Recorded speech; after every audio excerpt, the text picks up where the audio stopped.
तीच गोष्ट एक पुरुषने एंट्री केली तर पूर्ण घर माय लाईफस्टाईल माईल होईलच याची शाश्वती नाही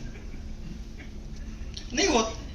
एक स्त्री जर या बिझनेस मध्ये असली, लहान पोरं सुद्धा बोबडं का होईना बोलायला सुरू करतात. येस. आणि तेच पुरुष असल्यावर तुम्हाला लहान पोरांमध्ये कधीच माइलस्टोन दिसणार नाही. हा इफेक्ट आहे एक लेडीजचा बिझनेस मध्ये इन्व्हॉल्व करण्याचा. दुसरी गोष्ट, आजही आपल्या नातं गोतं संस्कृतीमध्ये एकटी स्त्री बिझनेस करायला निघाली, मग त्याला अनेक टोमणे मारणारे दीडशाणे असतात.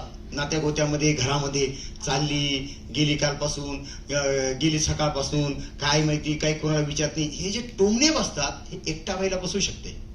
पण जर पती पत्नी म्हणून असले तर समाजातल्या कुठल्याच माईच्या लालची हिंमत नाही बोलायची.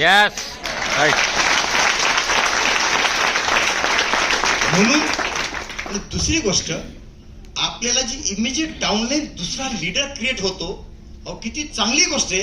आपल्याला आपलाच घरातला इमिजिएट डाऊनलाईन मध्येच लीडर घरातलाच क्रिएट होतो. 2 लीडर झाले की आता जे मॅडम बोलते त्यांचे मिस्टर पण.